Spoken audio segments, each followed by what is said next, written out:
Hi, this is Tim of the 1916 Company. Welcome and thanks for logging on. If you love this watch, email us, Team Mosso at the1916company.com for purchase pricing and availability questions concerning this watch. Today we discuss a steel 100-piece limited edition launched in 2019. Blancpain 50 Fathoms Bathyscaphe reference 5100. This is the Hodinkee edition, influenced by the American watch blog and retailer. So most Hodinkee editions are pretty good executions, and this one is no exception. It also gives us an opportunity to reacquaint ourselves with the rarely seen 5100 series 50 Fathoms, which is the 38mm case. So vintage inspired, it wears like a vintage watch. 38 in diameter, 10.9 millimeters thick, and 44.1 from lug to lug to put the 20mm spacing between the lugs. We'll throw it on my wrist, which is 16 centimeters in circumference. You get a sense of how it fits. It fits beautifully. I could recommend it for a wrist as small as 13.5 centimeters circumference. Look down the barrel. Look how much clearance I have on either side. The lugs are nowhere near the edge. And the further away from my wrist you are, the more you realize that this really represents a mid-size take on the Bathyscaphe, which is conventionally a 43. Really good look too. Although it's sheer in profile, it's thin, and it will fit underneath the cuff. So this is a way for men and women to pay homage to the classics.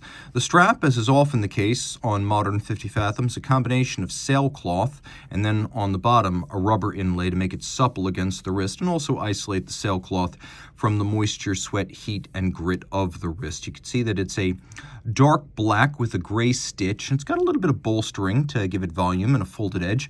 These straps, the sailcloth ones from Blancpain, they sometimes last up to a decade, so you get your money's worth with these things.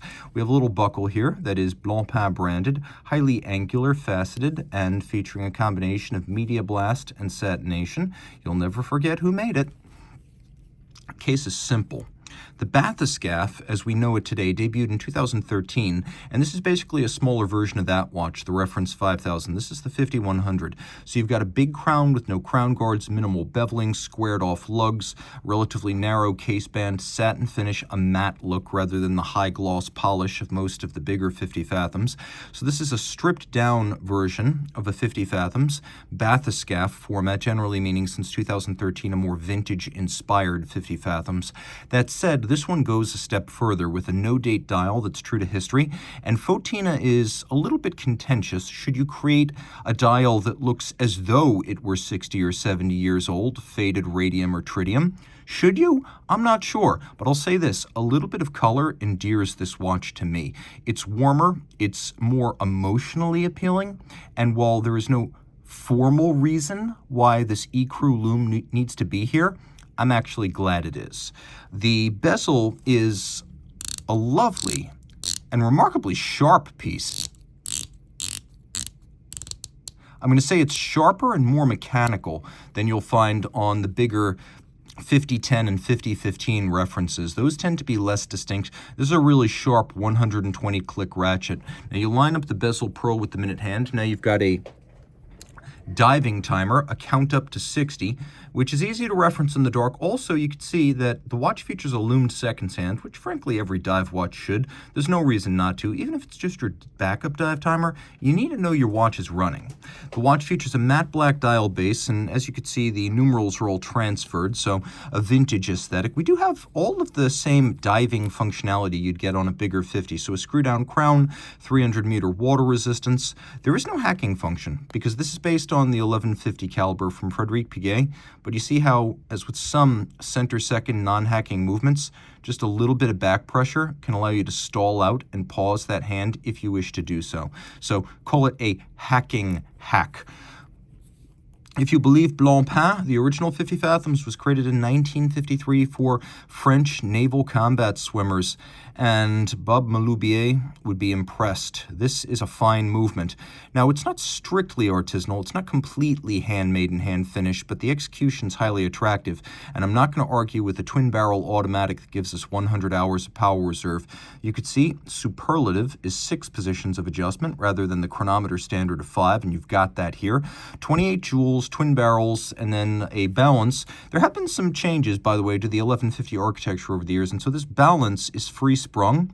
And so that allows more precise adjustment as well as greater shock resistance. And then we've got an anti-magnetic silicone hairspring to make this watch just a little bit tougher. There you go, Hodinkee, blazing on the rotor. Note the rotor features satination, media blast, snailing, and beveling. It's quite attractive. Screw heads polished, engine turned or perlage finishing on the base plate. The bridges are mirrored and rounded, but Blancpain has assured me that the 1150 and 1315 series use a high-tech method to achieve that rounded polish. I'll still say this, AP has all the tech in the world, and their machine-finished bezels look like machine-finished bezels. These could fool someone who didn't know what to expect. They're really nice. There's a sunburst over the rotor bearing at center. You can see that there's snailing on the barrel covers and that the stripes are quite attractive across the bridges. It's a great looking movement. You can see this one is number 4 of 100 and that it is indeed a 300-meter watch. Great looking, a tribute to history and a design that will go the distance, partly because, you know, this design has already gone the distance. From the 50s and 60s to the present day, it still looks great. It'll look just as good in the 2050s and 60s. One last note, this is a ceramic bezel insert, so it will not scratch or burnish the way an anodized vintage aluminum insert would. So you get a little bit of modern tech and spec to go with your vintage aesthetic. Reach out to Team Mosso at the 1916company.com for purchase and pricing details.